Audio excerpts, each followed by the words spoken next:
In the early days of gaming, every video game was pretty limited in what it could do graphically. This meant that two-dimensional, pixelated games were the norm. As time progressed though, the capabilities of consoles grew and grew, and we got to a point where the graphical capabilities of a game were one of their biggest selling points. AAA games had so much money and dev power behind them that they could make their games look as good as possible on each platform. There are even mods that can make games like Minecraft go from this to this. So, with all of this in mind, it doesn't make a lot of sense for the old school pixelated graphics to have such a huge comeback. So why have they? Why do we love pixel art in games? At its core, pixel art has this simple charm to it. Not to say that the art itself is lower quality or less detailed, but you know exactly what you are looking at.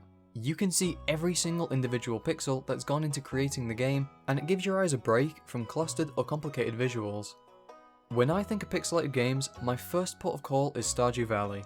The visuals of this game are just brilliant. Nothing is screaming, look at me, yet everything is so detailed.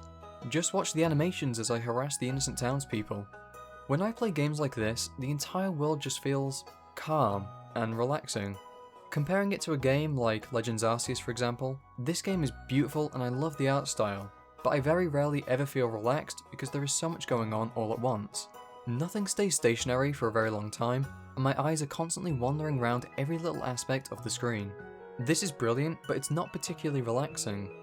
Now, even in its most stressful situations, Stardew Valley never becomes too much for my eyes. I could be getting mugged by these little shits, but damn, doesn't everything around me just feel so beautiful and calm? This extends into its cutscenes too. Another great advantage that comes with these more simplistic pixelated graphics comes with platformer games. Even back in the early Super Mario Bros. Days, the absolute precision you could get with pixels was the sole reason that certain speedrunning strats were viable. I couldn't imagine trying to play a game like Celeste without it being 16-bit. In fact, in a perfect world, it would be 8-bit. Okay, never mind, go back. As I said, 16-bit is the best. In the later stages of this game, a lot of what you need to do would be 10 times harder if the world wasn't in this simple, pixelated style. The platforming would be harder, wave dashing would be annoying, and honestly, it would be too much for my eyes. Leaving the general art style more simplistic also allows for two things. The first being indie games, created by devs who only have limited resources and can't exactly create these amazing, never-before-seen graphics. Minecraft probably would never have been created if Notch had to make some big amazing visual spectacle. The second thing it allows for is a heavier focus on things like storytelling.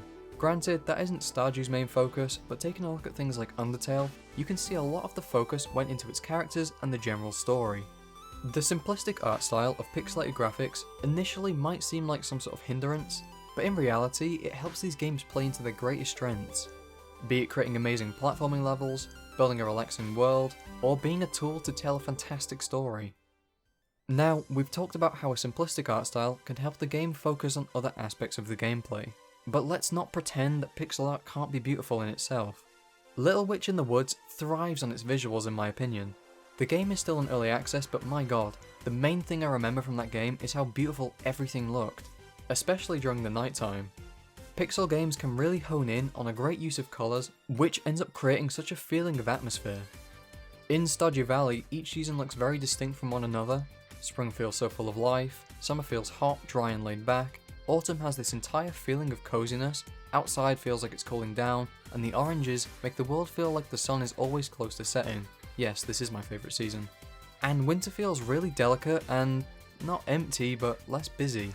All of this is helped by the soundtrack, but that's another video entirely. People often look down on pixel graphics, and will always turn to big AAA games like Cyberpunk or The Witcher for games that have really good visuals. And yeah, they do, but don't dismiss what pixels can do in the right hands. Just look at this scene in Celeste. The colours in the background just mesmerise me, and their existence gives the scene a completely optimistic, positive feeling. Then, as things begin to turn purple and the tentacles appear, everything suddenly feels much more sinister. Of course, this is confirmed when Madeline suddenly wants out of her picture frame. As Madeline starts to get more overwhelmed, so do we. The tentacles start to take up as much space as possible, and we ourselves are supposed to feel claustrophobic as they close in.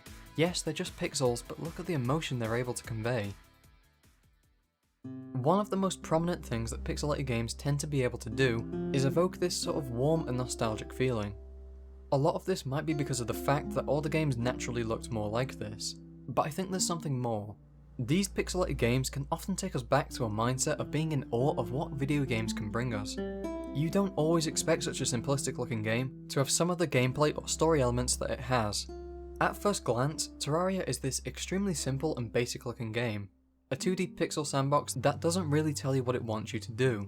But that is just the tip of the iceberg. All of the incredible looking bosses, different NPCs, and fun items to get absolutely decimate that first impression, and you're in awe at what this game can bring you.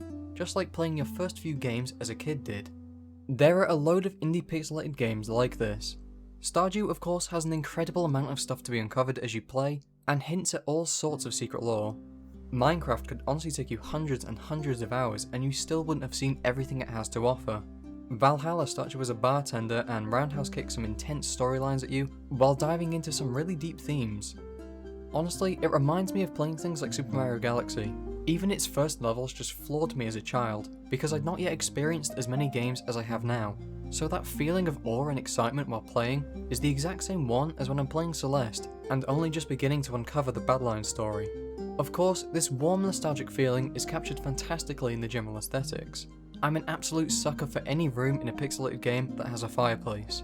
A lot of this can also come down to the vibrant colours that these games are much more able to use. The blues are much more vivid and cold, while the oranges and yellows bring a warmth that I am to this day still trying to replicate in real life. But what I really think helps give these pixelated games an authentic feel is often that personal charm that the indie game devs are able to put into their work. I'm sure I've spoken about this before, but indie developers innately are able to add a much more personal aspect to their games than AAA studios can. Concerned Ape could easily add stuff to Stardew that personally made him feel warm and happy, without having to run it through about 4 teams of people and higher ups first. Celeste really hits home because along with the charming pixelated style comes a real storyline of growth and understanding mental health. The monsters in the mirror world use the same pixels and colours that everyone else has access to, but the emotions behind them are on such a personal level to the game's creator. If a big team of devs had to design a monster character, I'm sure they could create something scary, but would really struggle to make something authentic to the personal struggles of Madeline. Pixelated graphics are honestly one of my favourite art styles. Pokemon Heart Gold is my favourite Pokemon game ever, and probably has what I consider peak art style for a Pokemon game.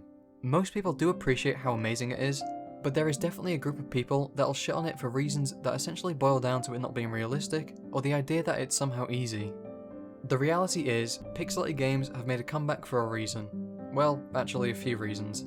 Other than being incredibly accessible for smaller indie devs to create with, it opens the door to a completely different experience that games like God of War, for instance, can't quite bring.